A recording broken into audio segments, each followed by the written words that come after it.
It's Wednesday, October 28th, 2009, and it's got to be 420 somewhere in the world. I'm your host, Radical Russ Belville. Produced and distributed by the National Organization for the Reform of Marijuana Laws in Washington, D.C., this is your NORML Daily Audio Stash, the growing truth about cannabis.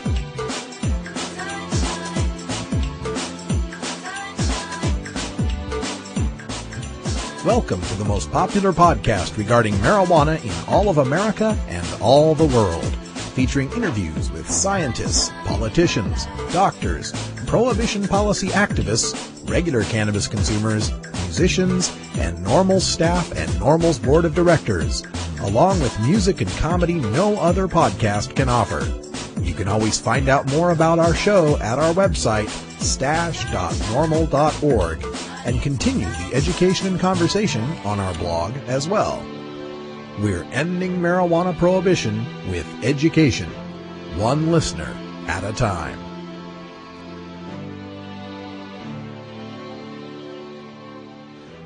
The podcasting and blogging technology for the NORML Daily Audio Stash is provided by Red Aphid Interactive Media. For your professional web design needs, visit redaphid.com.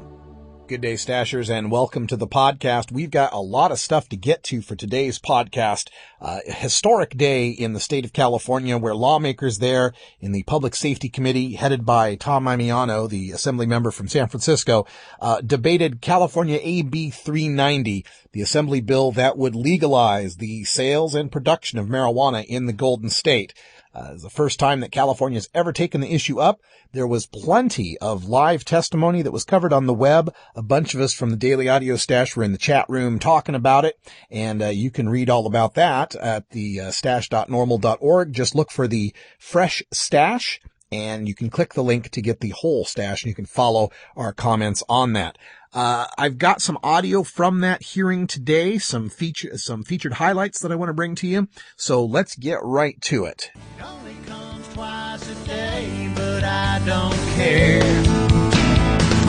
It's 420 somewhere. Time now to take a look at our cannabis community calendar, which you can find at norml.org/calendar. Oberlin College NORML will be having their weekly meeting featuring Joel Musey, a graduate from 2004. He's with the biology department, and he'll be giving a lecture on marijuana, pain, and inflammation, what you didn't know about endocannabinoids. He'll appear at the weekly meeting on Thursday night and then give the full demonstration on Friday morning at the Science Center. Check out Oberlin College NORML for more information. Also on Friday, Gory at the Quarry, the last festival of the year, takes place at Nelson Ledges Quarry Park in Ohio. Check out ohionormal.org for more info. NORML of Waco, Inc. is presenting an abnormal Halloween at Smoke and Rays on New Dallas Highway in Waco, Texas on Friday. Also on Friday, Tennessee NORML will be having their Halloween party at Carla's Place. Contact Tennessee NORML for more details.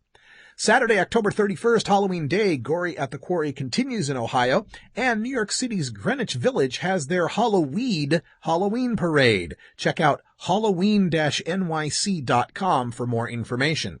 And NORML Show Live will go on the air at 6 p.m. Pacific, giving you 2 hours of inside talk and fun from the NORML West Coast Media Headquarters Halloween party. Should be a lot of fun. Madeline Martinez from Oregon NORML will be here, as well as others, to discuss the changes in cannabis law.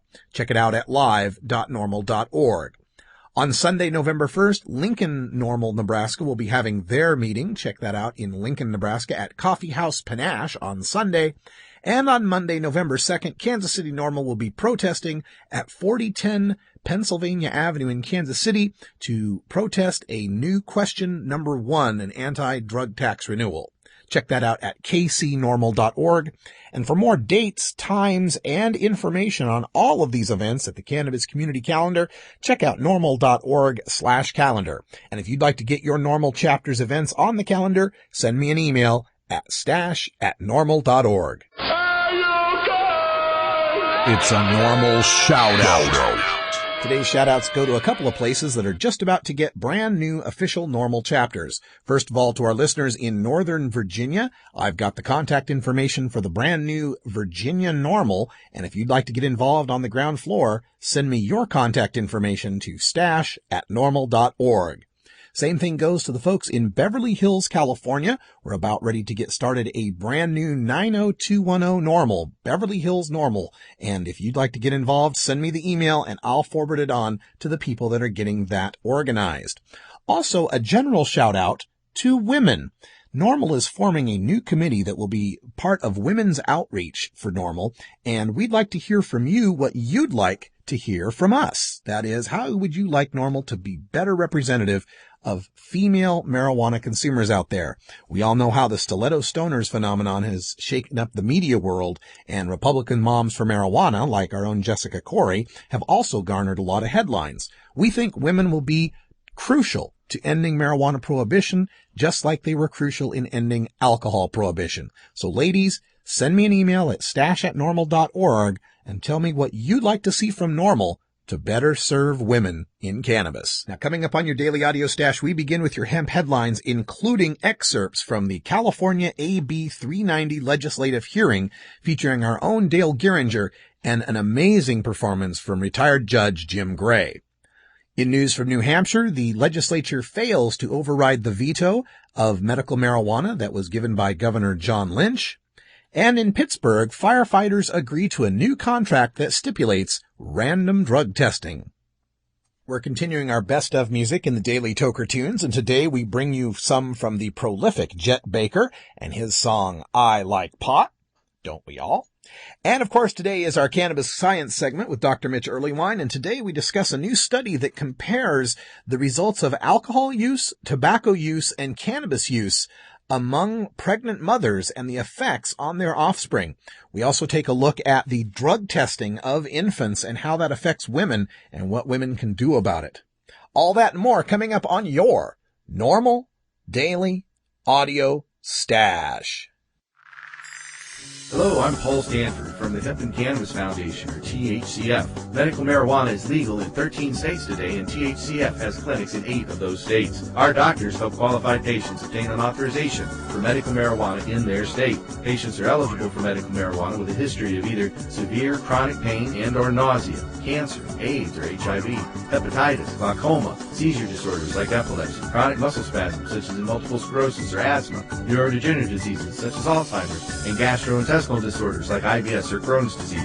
If you or someone you know has one of these conditions, our doctors will help you obtain a permit for medical marijuana. THCF Medical Clinics has offices in Washington State, Oregon, California, Colorado, Hawaii, Nevada, Montana, and now Michigan. Call 1-800-723-0188 or go to the web at hemp.org or 1-800-723-0188.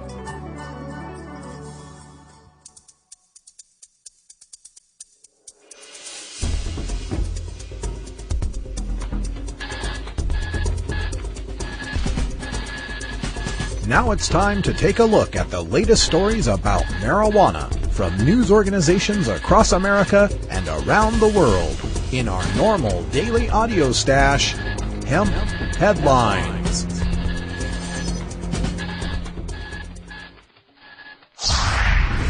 California debates legalization.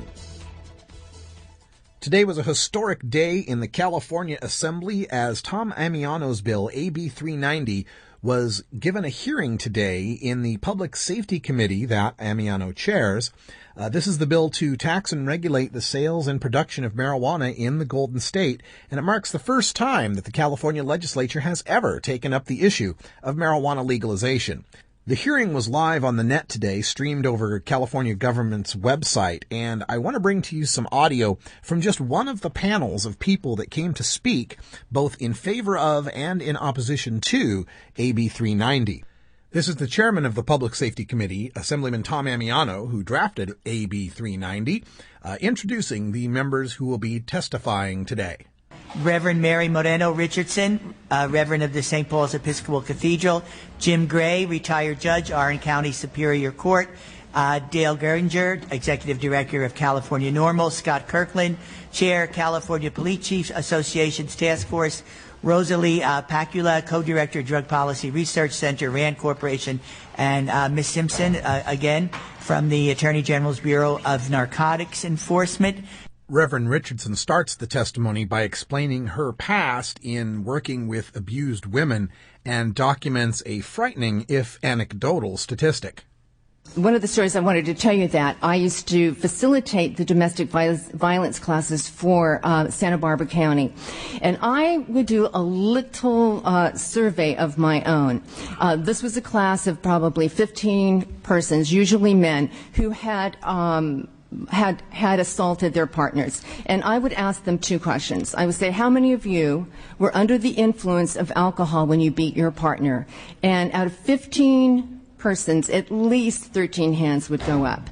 And then I would say, I have another question for you. I said, I want to know how many of you were under the influence of only marijuana when you beat your partner. And it was so amazing to see the responses. Most of them looked at me like I was crazy to even ask such a question. They even told me that. The question does not make sense. Why would I even get off the couch to hit my wife? So would legalizing marijuana lead to less domestic abuse? Well, it's hard to say, but if people are going to trade alcohol for cannabis, it certainly seems likely. Reverend Richardson also goes on to explain how the current prohibition on cannabis is not keeping cannabis out of the hands of our kids. So what I think we can improve with our marijuana, regulating marijuana, young people would have a harder time buying marijuana.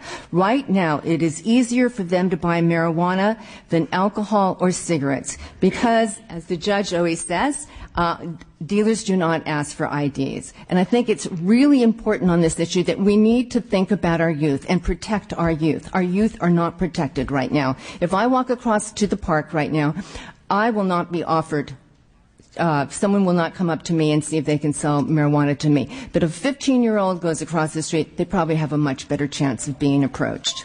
As I'm fond of pointing out, prohibition is not the control of marijuana. It's the abdication of any control over marijuana. We can't set rules as to how old someone has to be before they can purchase marijuana. Therefore, anybody of any age can currently purchase marijuana. And as Reverend Richardson points out, oftentimes easier than those of us who are adults.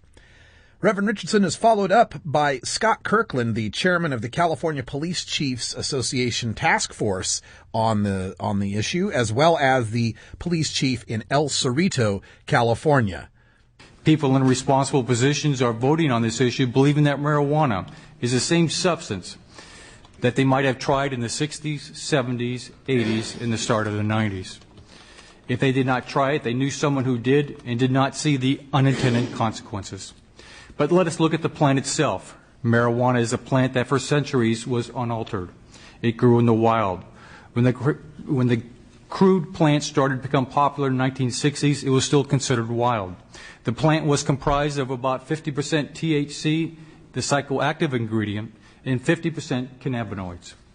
The THC concentration was anywhere from 1 to 3%. With the popularization of the Canadian grow methods and the passage of the state initiative, the crude plant changed dramatically. No longer was the plant wild, but was grown in controlled environments. The crude plant was altered genetically, and a majority of the cannabinoids were eliminated. The plant today averages between 18 to 24% THC content. There have been plants that have been found to have THC concentrations in the low 30s. But the scientific research that is being conducted on the plant throughout the world is showing that the cannabinoids are the beneficial part of the plant, the part of the plant that has been bred out in terms of the current growing processes. The crude plant is now nothing more than a THC breeding machine. Wow, so much reefer madness. Where to start? Well, let's start with the THC breeding machine that he speaks about. Yes, it is true that many of the cannabinoids in marijuana, the CBDs, CBGs, and so on, are very medically effective for things like pain and spasms and seizures. But we also find that the THC itself is also very medically helpful for nausea and for people that are suffering anxiety, depression, and other disorders. So it's not like the cannabinoids are helpful and the THC is not. They're both very helpful. Number two, I'd point out that the reason why the plants have gotten more potent over time and the reason why they've bred for more THC and less CBD is precisely because of the black market in marijuana that demands a more potent product. If we have a situation where it's legalized, people could buy all sorts of varieties of marijuana and pick the ones that have more CBDs or more CBGs or CBNs compared to THC, and pick the strains that have lower percentages of THC if they wish. Now, this idea that somehow after the 90s, the marijuana turned into not your father's Woodstock weed, that's something we've gone over many times here.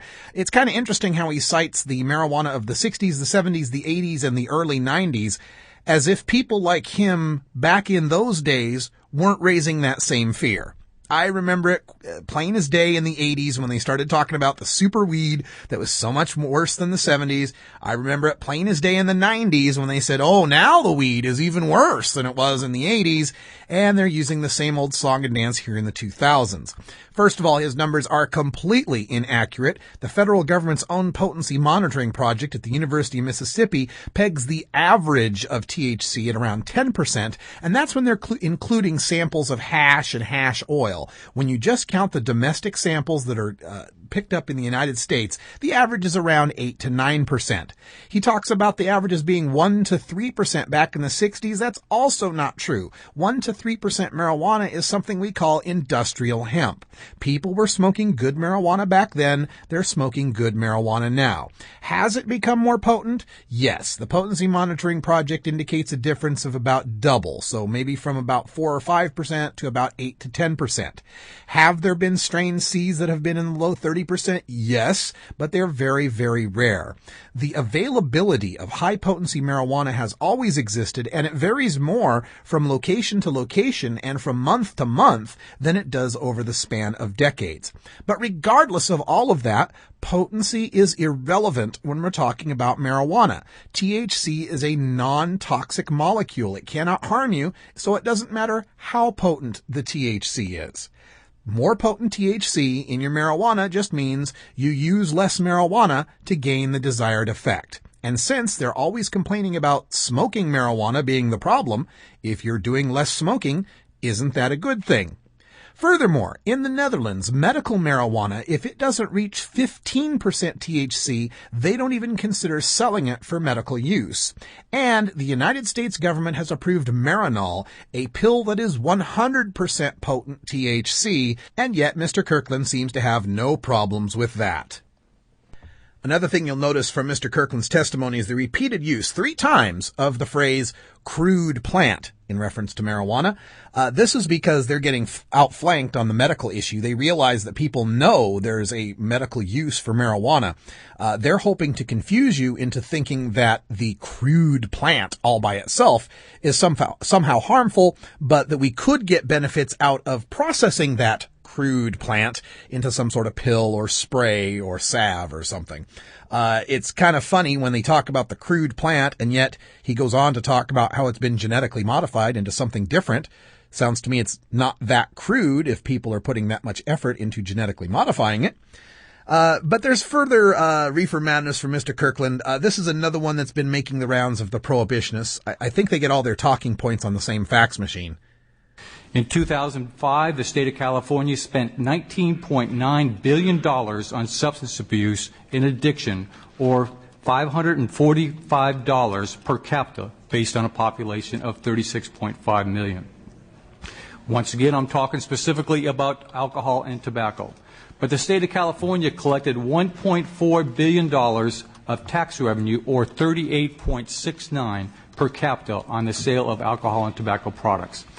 So the point Kirkland's trying to make here is that the money that is taken in on alcohol and tobacco taxes doesn't even begin to cover the cost to society from alcohol and tobacco use, which is a very compelling argument when you understand that alcohol and tobacco are toxic and addictive and can kill you.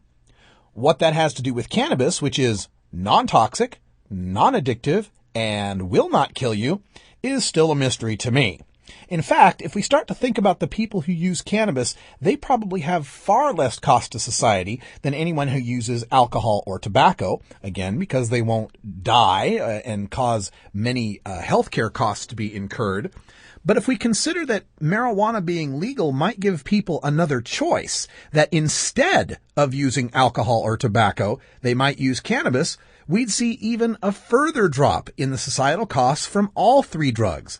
It's not about adding a new vice. It's about giving people a smarter choice. If they can have the opportunity to make the smarter choice to use cannabis instead of alcohol or tobacco, it would be an overall benefit to our society. A crime we are seeing an increase is drug driving. Even without marijuana legalization, this is a serious problem. A 2004 study of emergency room admissions for motor vehicle crashes revealed that more than half of the drivers admitted to a level 1 trauma center tested positive for drugs other than alcohol. This study, published in the Traffic Injury Review, was similar to numerous other studies. Significantly, when breakouts were done of the drugs that resulted in the driving under the influence accident and or arrest, the overwhelming majority of test samples showed marijuana in the blood system of the arrestee. Legalization of marijuana will only result in an increased use of marijuana, with a corresponding increase in drug driving arrests. Unlike many countries in Western Europe and over 12 states in the United States who provide that the presence of any level of illegal drug in a person's system is a driving violation, California has no statutory system in place to deter drug driving. In fact, I brought forward a bill that was sponsored by then Assemblyperson Benoit to address this serious issue, and this committee rejected the legislation in 2008. Drug driving is a serious growing problem, and marijuana is a major element of drug driving. Law enforcement has no real tools to combat drug driving, and surely no one in this room could seriously suggest that legalization of marijuana will help with this problem. First of all, Kirkland notes this supposed increase in the emergency rooms for people who are in auto accidents testing positive for marijuana. What he doesn't note is that the testing positive for marijuana is not at all causal to the accident itself. That is to say, there's no way of telling that the marijuana use is what caused the accident. Something else that has gone up quite a bit in that same period of time is marijuana use. So it's not surprising to see that we'd have more people testing positive for marijuana if they've been in wrecks, because there are more marijuana users out there, period. Again, it says nothing as to whether or not the marijuana actually caused the accident. But what I find most fascinating is the internal contradiction in Kirkland's testimony. Toward the end of his testimony, he talks about how law enforcement has no real tools, no way to deter people from using marijuana and driving.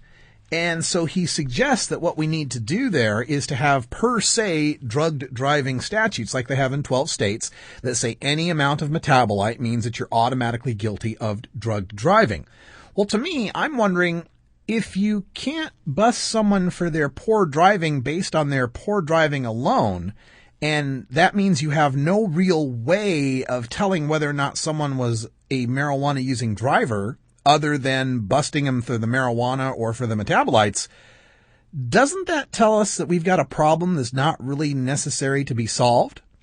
I mean, if you think about drunk drivers, regardless or not, if you take a breathalyzer of someone who's at a 0.25, their driving is going to be so poor that you could bust them for reckless driving anyway. My point being that if cannabis drivers are so hard to detect that you need special chemical tests to detect them, and you can't tell just off their driving alone, how much of a problem is it really? Now, Mr. Kirkland was followed up by Miss Fairchild. I didn't catch her first name, but she's with the California Narcotics Officers Association. And if that reefer madness didn't make you cringe, this will certainly do it. If legalized, the cost of marijuana will no doubt decrease. Now take a powerful substance, one that not only operates on but modifies the human brain by producing compelling effects, and ask how many more people will use it if it's very cheap, legal, and glamorized in the media. The answer is a lot. And what will this a lot bring us? Will it bring us lower violent crime? Maybe, if the crime committed by users seeking money to buy drugs and the dealers protecting their rights to sell drugs fall by amount greater than the increase in crime committed by dependent users who are no longer capable of holding a job. Okay, so this is a debatable point here that if we legalized marijuana, it would become really cheap and crime would go down because of the people not fighting over the expensive weed and the illegal turf. But would crime go down more than the associated costs and crime of marijuana smokers being able to smoke weed legally? Would they still be able to hold jobs? Newsflash, we are now. We're smoking weed now, we're holding down jobs now, and we're not costing you much now. It's not going to get much worse under legalization. And if you really think that the impact of someone smoking marijuana is as bad as the impact of prohibition and the violence it causes, then you're smoking something much stronger than I am. According to SAMHSA, we have 14.6 million marijuana users now, with 4.2 million of them dependent on marijuana. What will that number increase to? And it will increase if marijuana is legalized. Remember that drug dependence is a chronic disability. After we create the drug-dependent population, we can't turn the clock back. When she talks about marijuana dependence, I suppose she's talking about people who use marijuana frequently. The 4 million number is somewhere in SAMHSA about people that use more than 100 times per year, like me, who managed to hold down a job and pay taxes. But let's just give her the benefit of the doubt that marijuana usage would increase under a legalized system. The costs to society from marijuana users right now, a lot of that is determined by calculating the productivity of marijuana users based on their employment status. Well, all of us know because of marijuana drug testing, the best full-time jobs are not available to us, and oftentimes we're underemployed by taking part-time jobs that won't drug test, and sometimes we're unemployed because of being fired from drug testing. So in a legalized marijuana world, I believe that even with increased use, there would be less cost to society as far as workplace productivity because more of us would have jobs and they'd be better jobs. And I know what you think about violent crime. We picture it at robberies, guns, knives. But I tell you what, when a recreational drug user backs over your 4-year-old, or some grief-stricken parent loses their teenager in a marijuana-related traffic fatality, they consider themselves victims of violent crime. Oh, for hell's sake, the reefer madness of backing over the girl in your car or the wreck from marijuana, please. If that's your rationale, then I'm interested to hear you explain how we're going to make alcohol illegal once again. Because I know plenty more people who have lost a child or a loved one thanks to a drunk driver than have ever lost a loved one or a child thanks to a marijuana-using driver. So please, explain to me how we're going to enact alcohol prohibition once again. SAMHSA reported that ER episodes involving marijuana tripled from 40,000 in 1994 to 120,000 in 2002 and now surpasses ER admissions involving heroin. Well, I've tackled that stat before, Miss Fairchild, and let's give you a couple other stats that went up between 1994 and 2002. The past year use of marijuana went up by 50%. And the arrests for marijuana doubled in that time. So apparently what you're doing now isn't working. Isn't it time we tried something else? Driving accidents in America involved marijuana killed more than 8,000 and maimed 500,000 every year. In July 26 of this year, Diane Schuler slaughtered 5 family members and 3 others while driving drunk and high on marijuana. Ah, yes, the Diane Schuler case that so many prohibitionists brought up during this hearing. The woman who drove the wrong way and killed all the people in her car because she was drunk and high on pot. Drunk, as in a 0.19 blood alcohol content, and she had tested positive for something like 150 nanograms per milliliter of pot in her bloodstream, so certainly she had been smoking within the past hour or so. But let me reiterate, a 0.19 BAC, and yet I still haven't heard Miss Fairchild talk about reinstating alcohol prohibition. Why is that? Next we get Rosalie Pakula from the Rand Institute. She studies a lot of this drug law policy, and while not quite as reefer mad as the law enforcement representatives, she still has a few things to answer for. I think it's very important to understand that prohibition, with whatever its costs, is extremely effective at keeping the price of marijuana very, very high. You right now have estimates of what would happen to the price in a legalized market, and the assumption in the revenue estimate was a 50% decline. If you allow the price to drop and tax it at an amount as proposed in the original legislation of $50 an ounce, or some other amount to try to get the price back up to the artificially high number, you keep the incentive, the economic profit incentive for the black market to remain.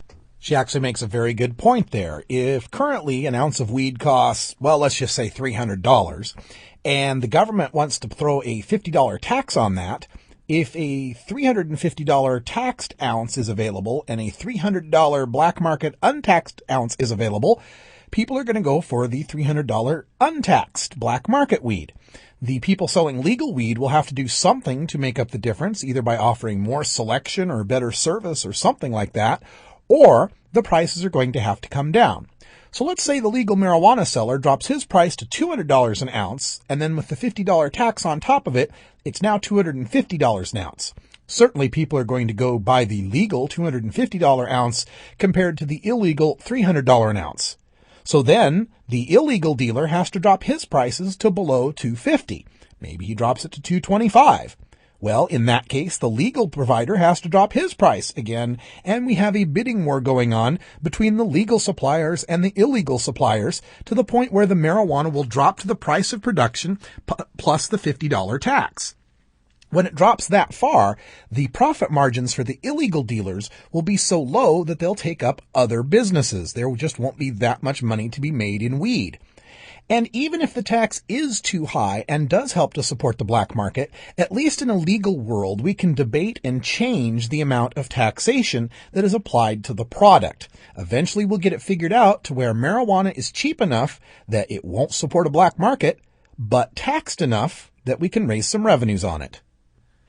We have done studies looking at cigarettes, looking at the experiment that Canada did raising its taxes in the early 1990s, and a simple $2 difference in the price per pack of cigarettes between Canada and the U.S. created such enormous smuggling that Canada repealed its higher tax on tobacco. We're not talking about big price differences here. That was a simple $2 difference.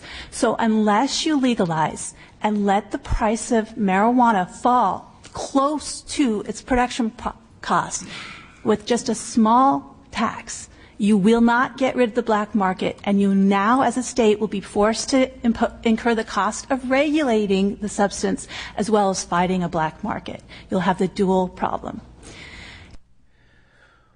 Well, Rosalie, I'd be really impressed by those numbers on the Canadian smuggling and taxation of cigarettes, if not for two factors.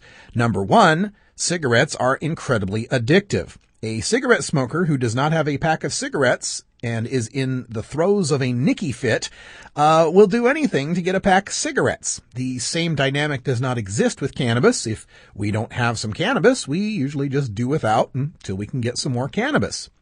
But also, when you talk about it being a small tax of just $2 per pack, we have to understand that cigarette smokers, especially those most addicted, are not just buying one pack of cigarettes. They're buying a carton, which contains 10 packs of cigarettes. So your little $2 tax is now a $20 tax. And this can be for people that are buying a carton a week or more. So talking about $20 a week over the span of a month is $80 worth of taxes that they're trying to avoid. But again, you do make the point that we're trying to make, that under a legal, taxed, and regulated market for cannabis, the price would have to come down and the tax would have to be reasonable in order to avoid and eliminate the black market. Now we get a couple of people to finish off for our side, starting with California NORML's Dale Geringer. Yes, Dale Geringer for California NORML, the National Organization for Reform of Marijuana Laws.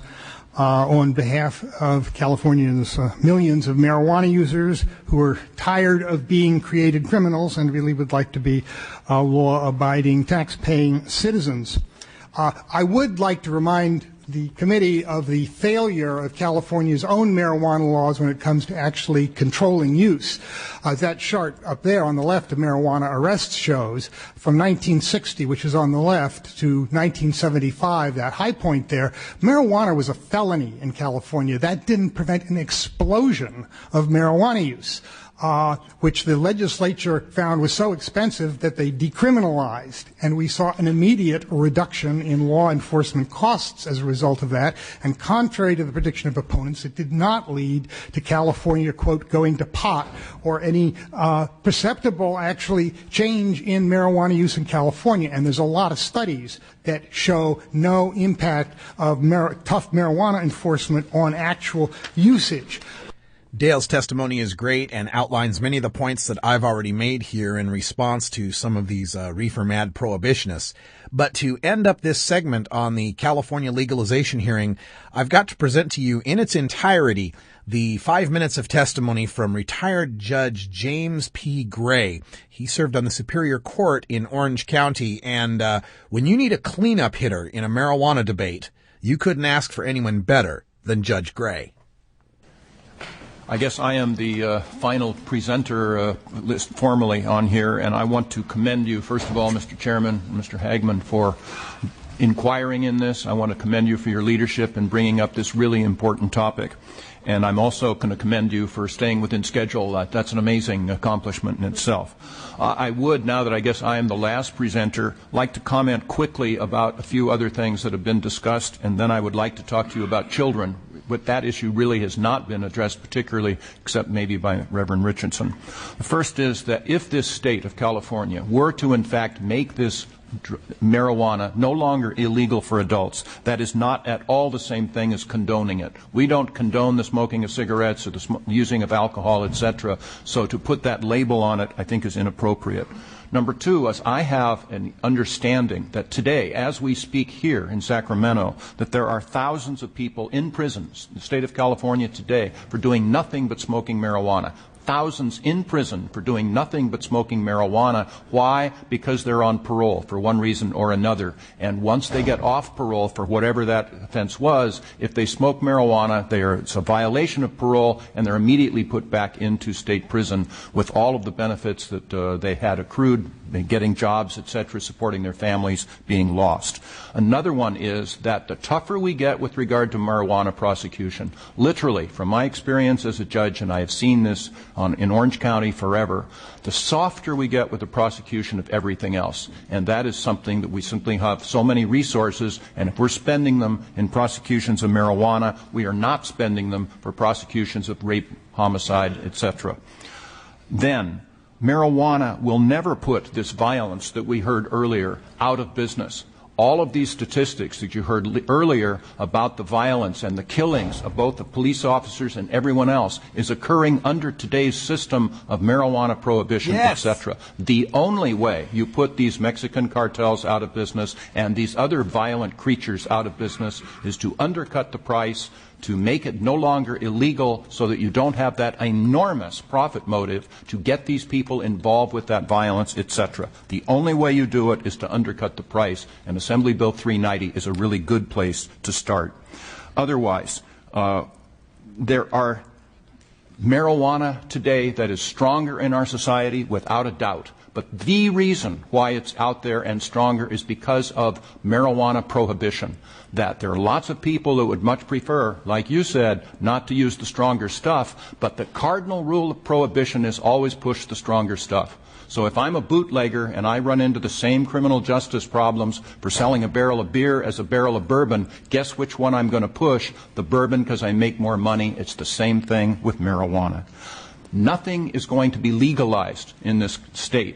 It is a program of the strictly regulated distribution. It wouldn't be legalized. It's a strictly regulated distribution, just like alcohol and cigarettes. We hopefully will not advertise them. Please put into your legislation not to allow this to be advertised. We want to de-glamorize it, not glamorize it. So no advertising, and hold people accountable for their actions. I know I'm going on, but I'd like to talk about children for a couple of minutes, because today our marijuana laws are putting our children in harm's way. We are continuing with this failed program for all of its defects, so-called, because we want to reduce the exposure of a lifestyle of marijuana usage and marijuana selling to our children, and it's doing the opposite.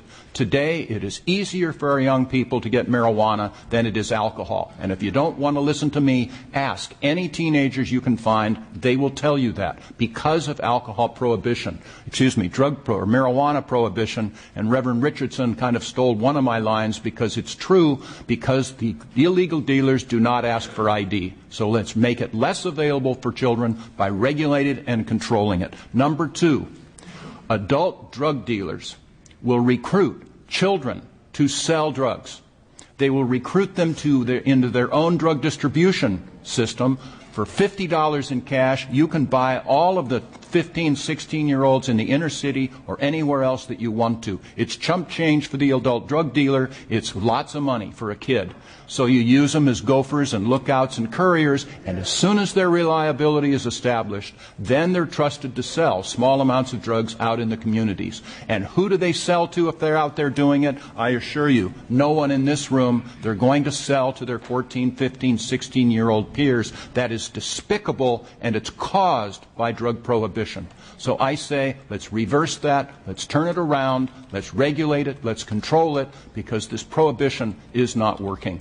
I believe it fervently. I'm so concerned about our children. I'm so concerned about these illegal marijuana out there with all of its ramifications. I want to reduce those harms by passing your legislation, and I commend you again for these hearings. New Hampshire Senate fails to override Lynch veto of medical marijuana. From the Nashua Telegraph, Concord, New Hampshire. The state Senate bowed to the will of Governor John Lynch and blocked New Hampshire from becoming the 14th state to legalize possession of medical marijuana for chronically ill patients and their caregivers.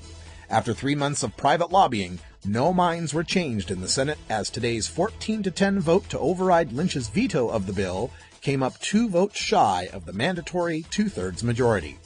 Hollis Democratic Senator Peggy Gilmore co-founded the state's first hospice for the terminally ill and pleaded for the bill's survival. Quote, "It's up to 16 of us in this chamber to look at those who are suffering, to say, I understand and I will help," end quote, Gilmore said. The leader of New Hampshire's Coalition for Common Sense, Matt Simon, said he knew a few senators had told constituents they were capable of making the switch to backing the bill. Quote, "You never give up hope, so I'm disappointed. Now I'm not looking forward to making those difficult calls to people depending on the legislature to relieve their unrelenting pain," end quote, Simon said. Earlier today, the New Hampshire House of Representatives had, as expected, voted to override Lynch's July 9th veto. The 240 to 115 vote in the House had cleared the 2/3 majority bar needed to advocate a bill become law over a governor's veto. It marked the first time a legislative body took such a confrontational action since Lynch, a popular 3-term Democrat, first became governor in January 2005. It's a shame that no minds could be changed in that 14-10 Senate. That's exactly the same number we got when the bill passed and went to Governor Lynch's desk. So 14-10, it just seems like 10 of those senators are adamantly opposed to protecting people who use medical marijuana. I guess they feel it's a good idea to lock up people with multiple sclerosis and cancer and AIDS and other conditions that could be helped by cannabis. It's a shame, but we will not give up. We'll be back, and hopefully with a better bill to pass through the legislature. As far as Governor John Lynch, I can only encourage people in New Hampshire to call the governor's office, tell him what a mistake he made in vetoing medical marijuana, and to urge the Democrats in New Hampshire to run someone else against Governor Lynch, or maybe vote for someone else aside from the Democrat in New Hampshire. Who knows what could happen, but something needs to change to protect the folks in the Granite State. Pittsburgh firefighters okay random drug testing in new contract. From the Pittsburgh Tribune-Review. Pittsburgh firefighters soon will be randomly tested for drugs and can be fired for failing as part of the 5-year contract agreed to by city and union officials last week, Public Safety Director Mike Huss said Monday. Quote, "We still have the Labor Management Committee working out the details, but at a minimum, it will provide random testing for the first time," Huss said. They will immediately be terminated the next time there's a problem." End quote. Joe King, president of the fire union, said random testing is, quote, "the prudent thing to do. People in this society hold us to a higher standard, and we agree, but it's very complicated," he said. "Everybody's entitled to a second chance." End quote. State law says Pittsburgh firefighters can't be fired unless the action is approved by a trial board of 3 other firefighters, something Huss said the city has, quote, "struggled with for a long time," end quote. The new process will set aside the trial board for drug offenses only, he said. Quote, "There are some cases we've been very frustrated with. It's a small percentage, but we put a lot of trust in these folks, and we have to make sure they're clean and can function safely," end quote, Huss said. Let me get this straight. If Joe the drunk fireman, who shows up for work hungover on alcohol and regularly violates some safety protocols, let's say, then state law says that a board of 3 fellow firefighters must concur if the city wants to fire Joe. But if Bob the pothead fireman shows up for work completely sober every day and is an exemplary firefighter, only the positive result on a P test is necessary if the city wants to fire Bob. Pittsburgh firefighters will work a 24-hour shift followed by 2 days off. If we want to make sure they're, quote, "clean and can function safely," end quote, why do you have them working for 24 hours at a time? Certainly they get the opportunity to sleep in the firehouse between calls, but on a busy day, isn't it possible the firefighters wouldn't be functioning safely due to drowsiness? Furthermore, for the occasional user, especially a fit firefighter type with a high metabolism, most other drugs but cannabis will be undetectable after 24 to 48 hours. If Pittsburgh is really serious about making sure its firefighters can function safely, then it should employ simple, non-invasive electronic testing that detects all forms of impairment regardless of source.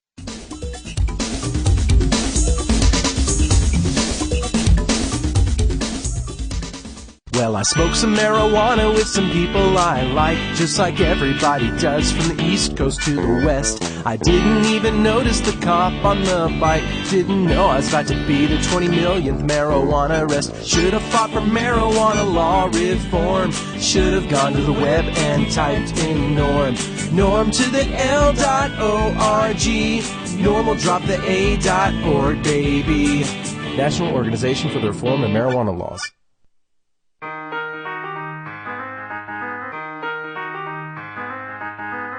The battle to end adult marijuana prohibition can sometimes seem endlessly frustrating and impossible to overcome.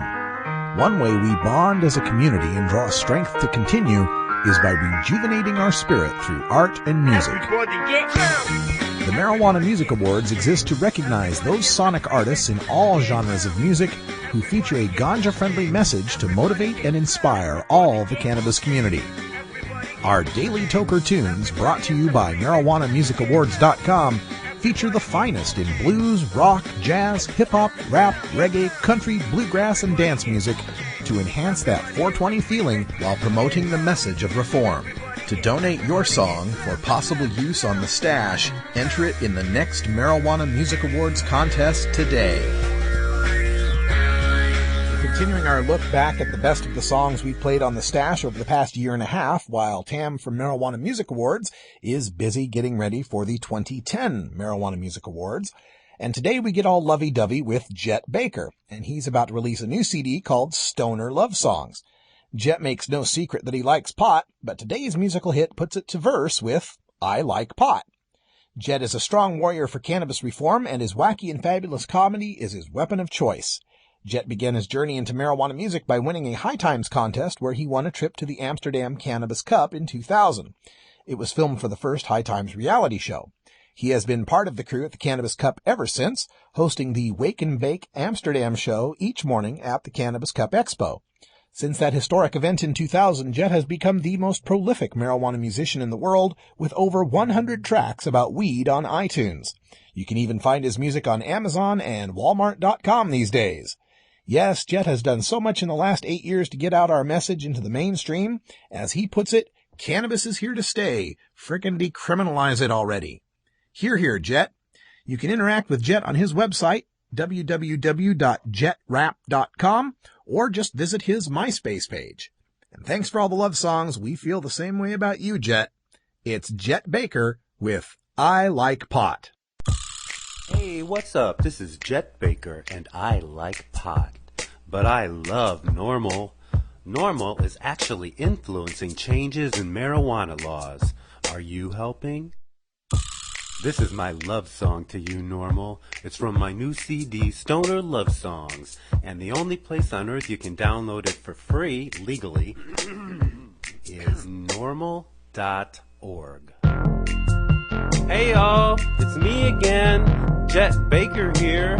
Will you be my friend? I'll make the weed jams, rockin' Amsterdam, in a pink and green and silver tiny microvan. Nice strut, nice bud, bust a nut, that's enough of that slut smut. To clear up all confusion, true, not illusion, true, not delusion, I have come to this conclusion. I like pot, I like it a lot. I like pot, I like it a lot. Puffin' on the KB, 420 is where you'll find me, 'cause I like pot, I like pot, I like it a lot. This would come as no surprise to those guys with red eyes and bliss bunnies worldwide. Tried and true, true and tried. It's jetrap.com if you're new, and all the Jet Baker tracks are on iTunes too. I hope you like my electronic supersonic sound. If you feel me, pass the joint and pass it round and round. Tell all of your friends where the music has been found. Share the love and pass the Jet Baker MP3s around. I like pot, I like it a lot. I like pot, I like it a lot. Puffin' on the KB, 420 is where you'll find me, 'cause I like pot, I like pot, I like it a lot. All around the world, boys and girls, they like pot too, just like you do. I bet money that you're faked right now. You're probably like, how did he know that? Wow, like I'm a mind reader or something like that. What? You're listening to a track called I Like Pot. So I figured you're baked now, right? Yeah, I'm smart like that. Plus, you're fully reek, man. I like pot. I like it a lot. Now, how's everybody feeling? If you feel the same way I do and you know the words, join right in. I like pot. I like it a lot. I like pot. I like it a lot. Everybody. I like pot. I like it a lot. If you know the words, jump right in. I like pot. I like it a lot. Puffin' on the KB, 420 is where you'll find me, 'cause I like pot. Puffin' on the KB, 420 is where you'll find me, 'cause I like pot. I like pot. I like it a lot. I like pot. I like it a lot.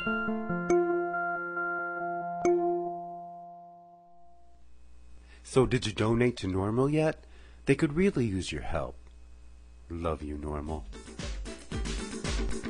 It's tough talking to kids about marijuana, especially if you might be a parent who dabbled a time or two in your youth. So to help you out, get your copy of Dr. Mitch Earlywine's latest book, A Parent's Guide to Marijuana. Dr. Earlywine is an associate professor of psychology at the State University of New York at Albany and an expert on the studies concerning marijuana, its effect on health and society, and the methodology behind the statistics. He is a frequent guest here on our daily audio stash. Dr. Earlywine lays it all out without the propaganda and scare tactics that parents know won't work with teenagers. He presents a rational understanding of cannabis, what it is and what it isn't, and why kids shouldn't be using marijuana. You can order today through Amazon.com or check our links at our blog, stash.normal.org.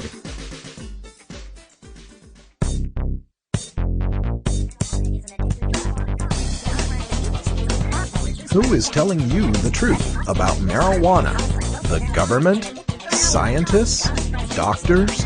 Which claims are scientifically valid and which claims are reefer madness?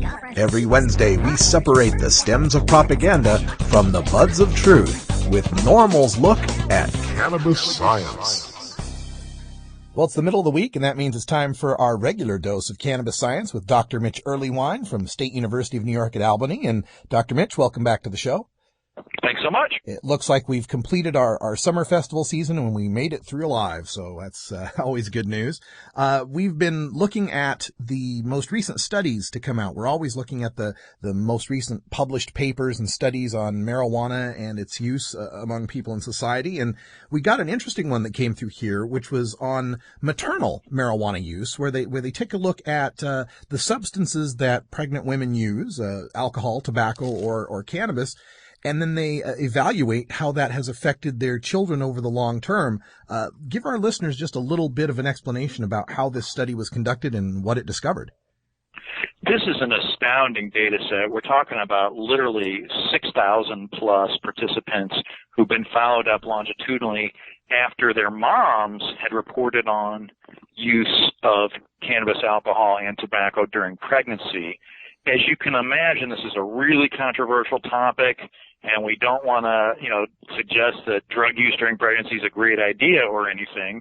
Nevertheless, it was pretty clear that as far as predicting psychotic symptoms, which was something that cannabis has been blamed for in the past, clearly tobacco and alcohol are significant predictors under these circumstances, whereas cannabis is not. I have some, various caveats about this study, but the bottom line is this is clearly not the outrageous horror that we've often been led to believe.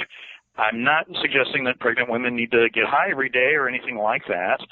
Nevertheless, if you did happen to get high before you found out you were pregnant, there's no need to worry that you're going to give birth to a footstool or even somebody who's going to develop schizophrenia later in life. And they were just focusing on mental issues, schizophrenia or psychosis. Did they take a look at any physical issues with the children of people who had smoked cannabis versus alcohol or tobacco? I'm optimistic that they have gathered those data and are going to present them in another paper later this year, in part because they wanted to really stick to the focus of psychosis because there's so much rigmarole and chatter about cannabis and the psychotic disorders. As we've seen in the past, this really isn't a key issue unless you're using really heavily early in life. But you could see how they might want to check this out with maternal use during pregnancy because it would be an intriguing effect if it did pan out. I like that they were willing to look at tobacco and alcohol simultaneously. The fact that tobacco is predicting this is intriguing from a number of standpoints pharmacologically. If you do know anybody who's schizophrenic, often they smoke an incredible amount of cigarettes, and it's not just out of boredom. Apparently, there may be a certain susceptibility to some of those pharmacological properties. But also, women who drank basically, 21 drinks or more per week were also putting their kids at risk for this problem. And that was something that, we hadn't seen prior. Of course, everybody knows women shouldn't drink alcohol during pregnancy, but we didn't understand that this might be one of the many negative consequences that may stem from that. So we've got plenty of research backing up maternal use of tobacco or alcohol causing physical problems. Of course, one that jumps to mind is fetal alcohol syndrome. Is this the first time they've actually looked at whether it would cause alcohol and tobacco would cause psychotic symptoms? So with the tobacco, this is a relatively novel finding. The key thing with tobacco is generally lower birth weight. As you can imagine, here's a drug that decreases the size of the capillaries, so the amount of blood flow to your body is decreased, and of course the amount of blood flow to the fetus also drops, to the point where in some ways the fetal heart will actually stop if you're smoking tobacco during pregnancy, which is a pretty horrifying thought. And then that could, of course, impair cerebral development under those circumstances. Less blood to the brain, less oxygen. Of course, there's going to be less development, and that makes a lot of sense. We've seen other links of, literally adult tobacco use, or at least adolescent, and links to mental health too, but obviously that doesn't get as much play as the much smaller effects we've seen with cannabis. And this link to alcohol is also relatively novel. We usually see the stereotypical fetal alcohol syndrome things, looking for the drooping eyelids or lower IQ or things like that. But this is an actual, mental health link that we haven't seen except in the ADHD literature, where there may be some confounds in that the women who drink 21 drinks per week during pregnancy also may be at higher risk for ADHD themselves. Oh, I see. Okay. Now, you mentioned the common theme here of psychosis and schizophrenia with regard to marijuana use. And of course, this study was looking at the maternal use. How about the personal use? If someone using marijuana, we've talked about it before, but in case people are new to the show, they may still have heard those rumors that, if you smoke marijuana, you'll go schizo, or you're more likely to go schizo, or something like that. What can we tell the folks that are worried about that? And the bottom line on that is that, a review of basically the 7 reasonably done longitudinal studies suggested that only in a really small subset of folks who are at elevated risk for psychosis for genetic reasons, and only if they use heavily early in life, do you actually see increases in psychotic symptoms.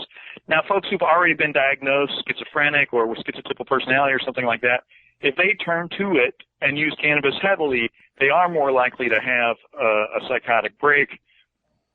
But in truth, the average person who starts in adulthood and who uses reasonably, there is no real opportunity to increase any psychotic symptoms under those circumstances.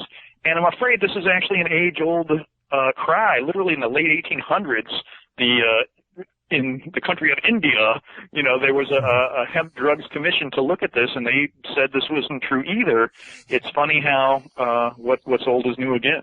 I guess so. Now, back to this study, of course, it was studying maternal use of alcohol, tobacco, and cannabis, and I wrote a post probably a year and a half ago about a young woman who had been busted because her baby, when it was born, they tested it, and it tested positive for marijuana metabolites, and so she got the book thrown at her as I don't remember if it was a child abuse charge or a neglect charge or something like that, with regard to, putting her baby at risk because of her marijuana use.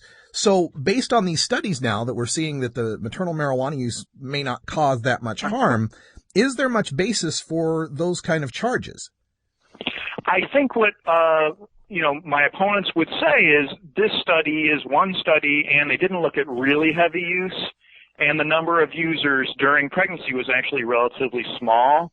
So they could argue that, there might be negative consequences that haven't been detected. Nevertheless, we look at these data, Mary Lynn Mothry's data, and a number of other studies. It's starting to suggest that at least, if you happen to abuse, it's certainly not going to be a tragedy.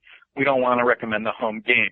Now, the idea that somebody could be prosecuted for child abuse or endangerment because of this is a really backwards notion, and I know at least 3 states have entertained this idea, but you can see how that's essentially going to turn women away from getting good prenatal care and good obstetric services during delivery for fear that they're going to be prosecuted under this.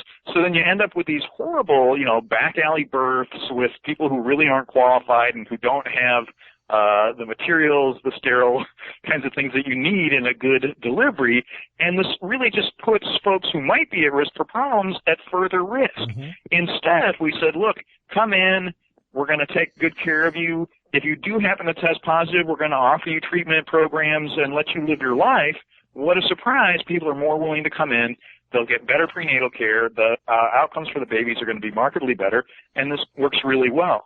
Obviously, we've learned this time and again, the carrot works better than the stick. Yeah, and this is not a supposition by any means. There's an actual couple of comments on that post that I read where these women were saying, I'm not going to go to the hospital. I'm going to have my baby at home. I'm going to have a midwife because they're terrified of the notion of their baby being taken away from them because they smoked a joint for morning sickness or for a headache or something. let's get into the details of this. How are they testing a baby to find out whether or not the mother had used cannabis, and what can she do as far as the timing or how long she should abstain to be able to have a safe birth? I mean, in truth, if you just want a safe birth, this is not an issue, as these data and other data suggest. Obviously, daily use is not recommended. If you are using, in a battle against morning sickness and you're really having problems with that, talk to a physician, because they do have prescription drugs that are really, really good for this. Nevertheless, I understand folks who want to turn to cannabis under these circumstances. Data like these and others suggest it's not a giant, hassle, again, as long as it's not heavy use. Clearly, it's a hell of a lot better than alcohol or tobacco under these circumstances. The testing of basically after birth, I mean, I don't know how else to describe it. The testing of any of the tissues that come out during delivery is relatively straightforward and comparable to some of the blood tests we have for THC metabolites. And, because THC is fat soluble and stays in the system so long, it really is detectable for a long period. If you have a midwife, I'm a big fan of midwives, and midwives do really well, and people seem to like the home delivery. And in general, they're less likely to, have this hardcore bust-em attitudes, and by all means go with that. Some insurance is kind of tricky with that, and if you're in a situation where you really do have to deliver in the hospital and that you're at risk for this, it's sad but true. You need to talk to a physician about this ahead of time, get a feel for their attitudes, and understand that it may be worth changing obstetricians midstream if you feel like this is going to be an issue. So these testing methods that they use, you say there's somewhat like the blood testing methods. How long a period of detection would a mother have to worry about? She's delivering on month 9, so where would she have to stop? In truth, it's depending on dosage and your own personal metabolism, but 3 months is not outrageous if you've been using regularly, and 1 month is pretty common as far as detectability just in our standard urine screens and stuff like that. This is really a different setting where those are going to be comparable but not perfect predictors of how well you're going to do. And I just, I'm reluctant, given false positive rates and things like that, to give a number for fear that, I'll lead somebody astray. It's better to talk to who's going to deliver your baby and be candid about this issue and get a feel for, is his or her attitude consistent with your own. Okay. I'll give a thumbnail recommendation of my own. I'll say don't smoke during pregnancy, and definitely don't smoke during the last trimester. And that's incredibly good advice. Okay. Well, again, if anyone has any questions about this issue or any issues that have to do with marijuana, health, and society, you can send your questions to 420research@gmail.com. That's 420research@gmail.com. Every Wednesday we visit with Dr. Mitch Earlywine to answer your questions about marijuana and health, and we're glad to do it. Now, I understand you have a new book coming out pretty soon, so let me give you a chance to tell people about that and how they can get their hands on a copy. Oh, the substance abuse treatment book is now out, and it's on sale at Amazon. It's more for clinicians and folks who are in the mental health professions, but it's published by Hogriff, and it's part of the Advances in Psychotherapy series. If you do get a chance to take a look at it, I think you'll appreciate it. It's not your standard 12-step or abstinence-only approach. I really talk a lot of harm reduction. And if you've got a mental health professional you're working with on other issues and this has come up, by all means, grab a copy and give it to him or her. And I'm hoping a lot of folks in our field will get enlightened. Yeah. And for those future moms that we've been talking to today, as your child grows up, you can get a copy of Pot and Parenting, The Parent's Guide to Marijuana. Good point. That'd be a hoot. All right. Thanks, Dr. Mitch, and we'll talk to you next week. Sure thing, man. Take care. Thank you. Thank you for downloading the NORML Daily Audio Stash, the growing truth about cannabis. We are produced by the National Organization for the Reform of Marijuana Laws in Washington, D.C. Our executive producer is Alan St. Pierre. Our deputy director is Paul Armentano. Our webmaster is Brian Judy. And web production is provided by Red Aphid Interactive Media. As always, you can catch up on the latest information about marijuana at www.norml.org. And you can interact and download from our Audio Stash blog at stash.normal.org.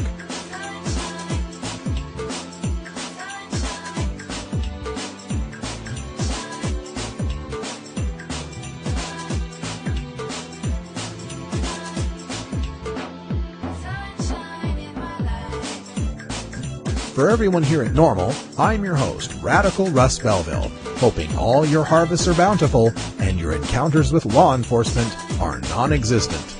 Thanks for downloading the Daily Audio Stash. We leave you today with a reminder that tomorrow's Daily Audio Stash features the California Marijuana Report with Eric Brenner. And coming up this Saturday, of course, is Halloween. I'm having my second annual NORML West Coast Media Headquarters Halloween party, and we're broadcasting NORML Show live from the Halloween party, 6 to 8 Pacific time. So check that out. I'll have tons of pictures of all the people who show up. We're having kind of a costume party. We'll have the Halloween pictures up there on my Picasa web as soon as possible. If you've got Halloween pictures from interesting, creative costumes for the year and would like them posted on the Stash, just send them to me at stash@normal.org. Thanks for downloading the podcast, and until next time, take care of each other, tokers.